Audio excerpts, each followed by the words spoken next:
Boker Tov Chavrim, I'm Stephen Ben-Nun. You're watching Israeli News Live, and this morning we have very breaking news coming from Fars News Agency, along with other news agency. The Sputnik News is reporting that some 30 Israeli foreign intelligence officers killed in a Russian-caliber missile attack in Aleppo.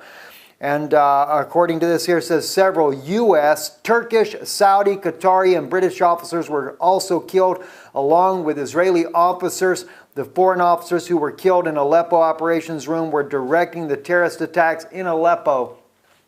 Guys, this is very concerning that we're hearing this type of news coming out of Syria this morning, and it is also being very hush-hush in Western media. And the reason it is being hush-hush in Western media is because the question has to be asked, what are Israeli officers doing there? What are U.S. officers, Turkish, Saudi, Qatari, and British officers doing there? As I have stated all along, it is nothing but a false coup that happened in Turkey under Erdogan. I believe it was orchestrated by the United States along with President Erdogan in order to get Turkish military forces and boots on the ground there.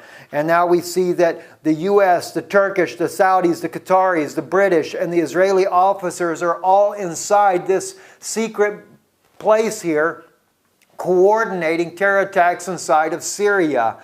And although I love my countrymen, both U.S. and Israeli countrymen there, is still, what are we doing in Saudi Arabia? And I want to state this because I know there's going to be many that are going to be concerned about the fact that this news has happened. It's going to be a cry from the West to bring about war against Russia. But you have to understand, Russia is actually trying to stop this whole rebel force that's going on, and this whole so-called moderate rebels is trying to overthrow the country. But I am not the only voice from the United States that is sounding this alarm that we have no business to be in Syria. They have demonized President Bashar al-Assad as being some kind of madman, gassing and using incendiary devices, etc. on his people, only to find out that it's to the contrary. Even Eren Erdem, the former Turkish MP member of the parliament in Turkey, he was the first one to reveal that the 2013 gas attacks that happened in Syria were never conducted by Bashar al-Assad, but it was coordinated with the West, smuggling in chemical weapons from Europe into Turkey, through Turkey, and Turkey's court turned a blind eye. They replaced the judges, everything, slipped in the chemical weapons, did the attack so that they could blame it on Bashar al-Assad. And we're finding out similar things again with this situation that is happening even now with the incendiary devices, that it is not Russia that's doing it, but we're finding that even recently Saudi Arabia, also they've been given phosphorus munitions. They're using it against the people in Yemen, and as well those things are coming into the hands of the groups inside of Syria, being used against the civilians, only to build a momentous campaign, media campaign in the West to try to demonize the Syrian people. And one thing I might add to that, and this is what we're going to close out this news broadcast with, I want you to hear. This here is a panel. I'm only using 3 of the 5 that are in there, but I want you to listen to what a U.S.-led delegation that went to Syria firsthand, went to Damascus, and found out that it was nothing but a bunch of lies and propaganda by the U.S. government that is controlled by the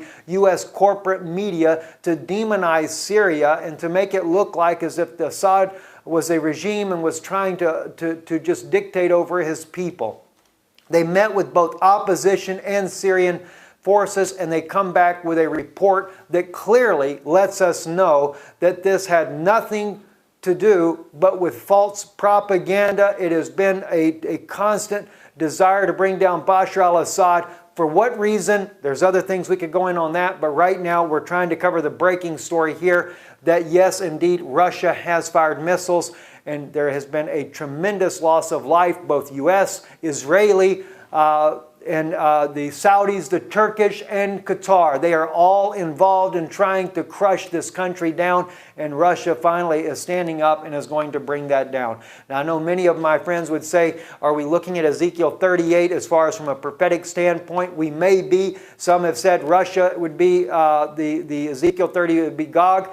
I think it's personally America that is Gog, and this may be the one thing here that drags all of their armies inside of here to try to take Russia out. Then others might say this would be the hook in the jaws for Russia and bring them down, but Russia is one nation, and we see in the prophecy of Ezekiel that it is jaws and hooks, plural, so it is a multinational force that comes in, and we see a multinational force there. My condolences also go to those families, the U.S., the British, even the Turkish and Saudis. I mean, these are loved ones of people that have died in this, just as the loved ones of the Syrians that have died in this war as well. As we've seen, the sad cases of its loss of life, friends, is a loss of life. It doesn't matter what nationality. I do have a heart for that, and my condolences to all the families that have died into this.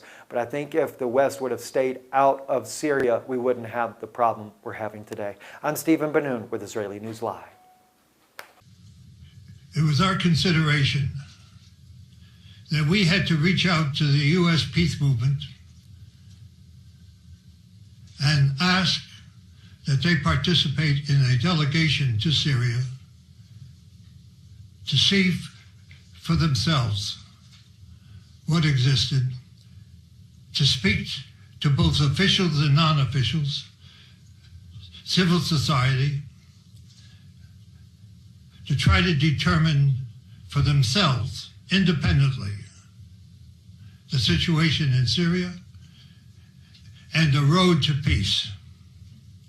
That is our responsibility.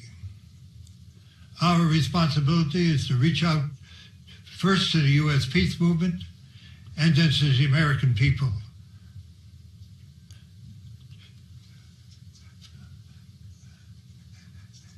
The campaign to confuse the American people has been intense. And it is our purpose to try to bring some light, some understanding, which can perhaps lead to the American people demanding an end to the intervention and peace in Syria. What Alfred said is so true. We are fighting a mass of propaganda that has demonized the Syrian government, demonized its leaders, an effort that precedes every other intervention that the United States has made over the course of many, many decades in order to convince people that it's okay for quote-unquote humanitarian reasons to overthrow a government and to replace it with whatever. The United States prefers a government that is not independent, that is a willing participant in what the whatever U.S. policy is.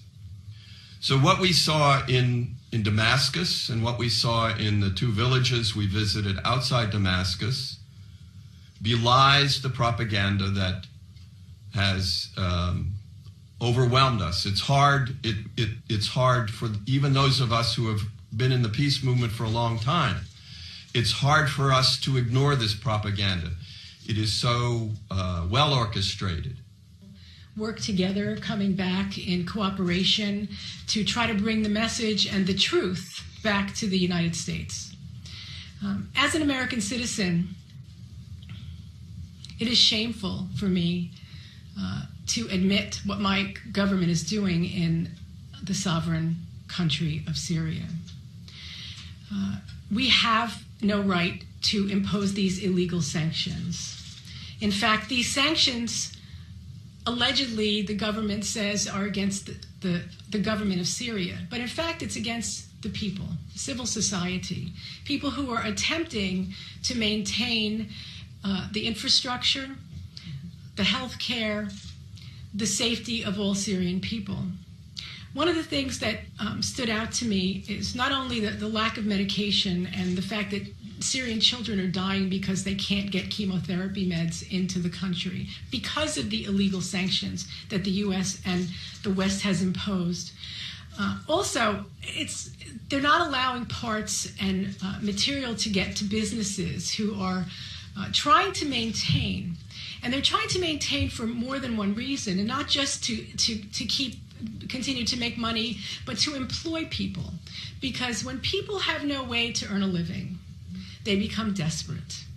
And we know that some of the Syrian people who may have chosen to join the terrorists, mostly for economic reasons, because they couldn't earn a living. And their benefactors, the U.S. and all the others who are collaborating together to fund this terrorism, are paying people very well to participate in this illegal activity against the Syrian people.